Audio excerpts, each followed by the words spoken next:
As much as we keep talking about how the Raptors have a great core in place, there's obviously still some key pieces missing for this team to be truly competitive, and one way to go get those pieces is through a trade. And I think that the best way to acquire those pieces is by trading Chris Boucher at his very high value. So in this video, we're going to look at why it is time for the Raptors to trade Chris Boucher. Let's get into it.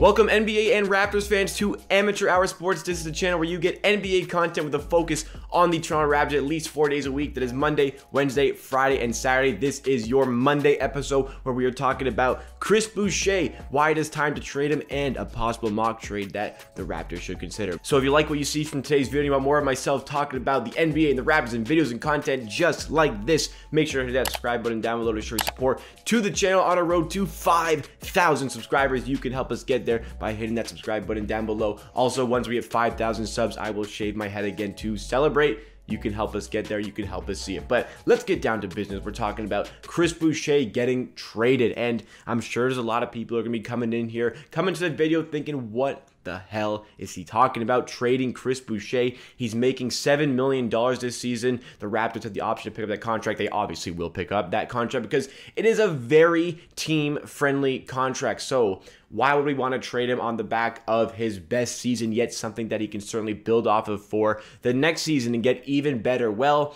let's look at the situation here. The Raptors, I would say they have a very thin bench. I really like what we have working with in the starting five. I'd say you've got OG Anunoby, Siakam, Fred VanVleet. I love that core. You add in the 4th overall pick to supplement that core, whether it be Evan Mobley, Jalen Suggs, or Jalen Green. It doesn't matter. They slot into the starting five. You could also put Gary Trent in that starting five. If you don't get Evan Mobley, you can pick up a center in free agency.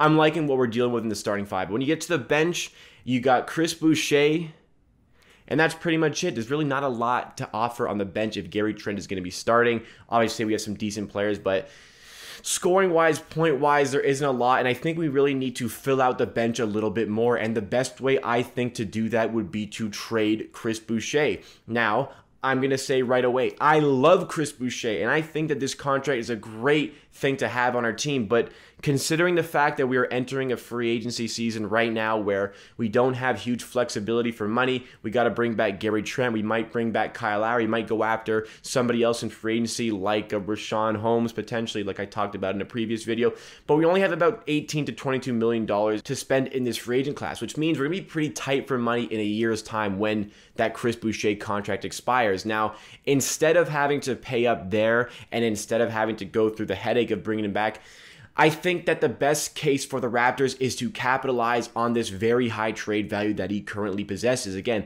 coming off of the best season of his career where he was putting up like 13 points per game on 51% shooting from the field, 38% shooting from three with some decent free throw percentages as well, just under 80%. There was a lot to like about him, going along with also those 7 rebounds per game. That was quite nice. We saw a lot of great things from Chris Boucher over the course of this season. He's 28 years old, probably about to enter his prime, but there's question marks about whether or not this is the best we've ever seen from Chris Boucher. Can Chris Boucher find another level? Can he take it to the next level? In my opinion, I think Chris Boucher can go just a little bit further than what he displayed this season for a Raptors team who, admittedly, they were tanking by the end of the season. He was getting a lot of those minutes. It was a shame he did get injured, but regardless, Chris Boucher made use of a lot of injuries, a lot of guys missing, and was great all season. He provided some much-needed scoring off the bench. As bad as we were, I don't even want to know where we would have been without some of the great performances from Chris Boucher. He really developed that 3-ball game, but I don't know if he can get much better than this, and I think there are teams who are going to be willing to gamble on this player, especially win-now teams. There are win-now teams out there who are absolutely going to be looking at this Chris Boucher contract like it is desirable. To go for 1 year, go all out. Some teams like potentially the Los Angeles Clippers who are just in this situation where they have to win now, and this is a very cheap contract to bring in. It won't go too far over the tax, even if you are in that situation already. To bring him in, $7 million, go for it for 1 year. You know what Chris Boucher can provide, whether it be as a starter, whether it be coming off the bench, whether it be as the center, the 5-man, or as the 4-man, the power forward, and even in some situations, somehow you can spread him out to the 3 as well. He's got the shooting, he's got the interior ability, he plays some great defense, gets a ton of blocks, can finish at the rim, can protect the rim. There is a lot to like about Chris Boucher, but why trade him then? Because his value is at its highest it has ever been. So sell the stock at its highest point. You bought low, sell very high here, because there are these teams who are going to be interested in bringing in this player. And for the Raptors, who are still working back into that playoff position, I believe they will be in a playoff position next season, they do need to provide themselves with a bit of a deeper bench, because I think once you go past Chris Boucher as your sixth man, there's not a lot really to talk about there. Obviously, I'm liking Malachi Flynn. I'm liking Yuta Watanabe. I'm liking some other guys on the bench as well, just to name those guys.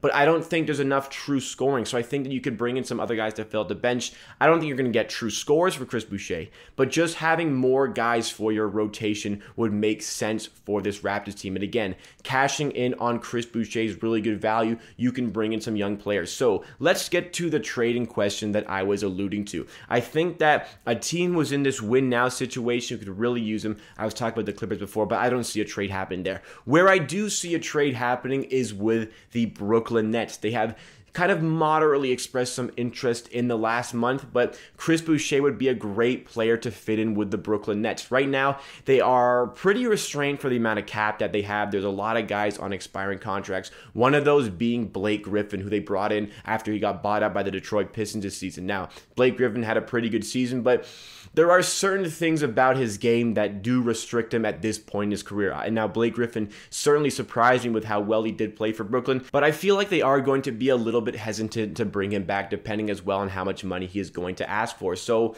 I say the role that Blake Griffin was playing, because Brooklyn has such a horrible contract with DeAndre Jordan, he's making $9 to $10 million a year for the next couple of years, just a brutal contract that they offered him. Blake Griffin was playing a lot of the workload in the center position, especially in that Milwaukee series. So I say the job you're asking Blake Griffin to do, Chris Boucher could do that job much better, and then some. He could do it way better than Blake Griffin does.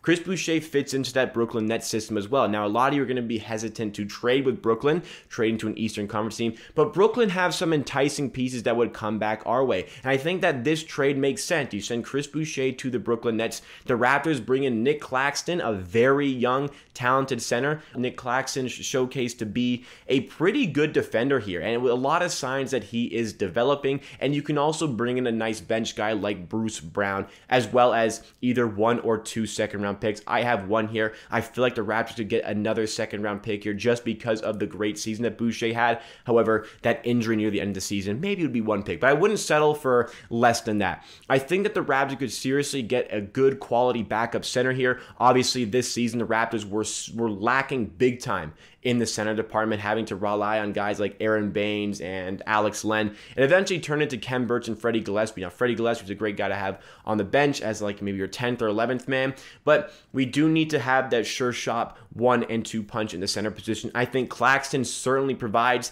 that backup center vibe, especially for his age. He is getting better. He's not going to be very expensive, and I really would like to see what the Raps can do with working with a guy who's, 6'11", can grab rebounds, and most importantly, can defend the rim. There is a lot of potential in this player, even though he was drafted just barely. He was still drafted in the 2nd round, which means he's a little bit cheaper. The Raptors can bring him in and try to harness his potential over the next year or so before he becomes a restricted free agent, and we can really see and gauge what he's worth at that point. But I would like to see a year of development with the Raptors development team to see what he can achieve. Bruce Brown, who is an RFA right now, Brooklyn again are really restricted the amount of players that they can offer anything. So they may choose to move on from this player. They may choose to go through a sign and trade route. And I think that's a desirable route for this Brooklyn Nets team again, who are really restricted in terms of money they have because they're giving Kyrie Irving, James Harden, and Kevin Durant so much money. I mean, rightfully so, but they're a little bit tied up in what they can do. So bringing in Chris Boucher,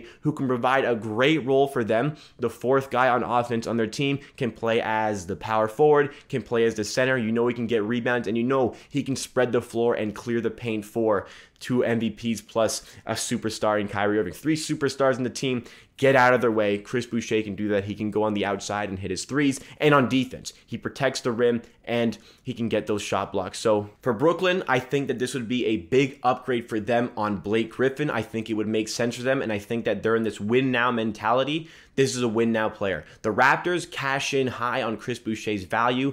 We don't know what his value is going to be in a little bit of time. Maybe you can wait to the trade deadline, see if he can start playing well, because I think it would be necessary for the Raptors to start this season with Boucher, especially given the fact that Pascal Siakam does have his injury concerns here. He may not be back for the start of the season, so fill out your roster to start the season with Chris Boucher, but as we progress into the season, hopefully he maintains that value. There are teams going to be looking for a rental player just like him, and Brooklyn is a great place to send him. They can give you some young assets in return, as well as maybe some second-round picks. That would help the Raptors build up a roster. They're definitely cooking something here, especially with that 4th overall pick, especially with that very young core of Siakam, Anunoby, and Fred VanVleet that they already have. Just add Nick Claxton to that. Just add Bruce Brown to that, who isn't old and can offer you something off the bench.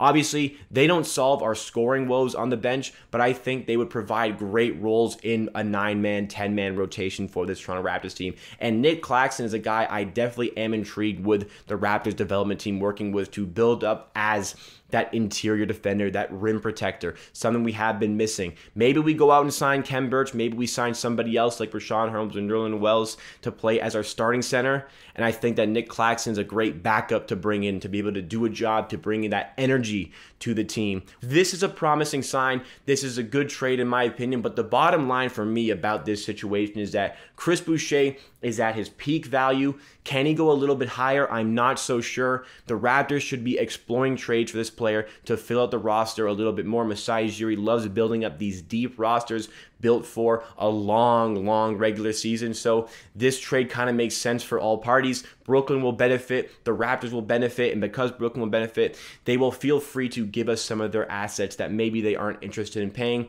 They upgrade their team. The Raptors are built deeper and better for the future.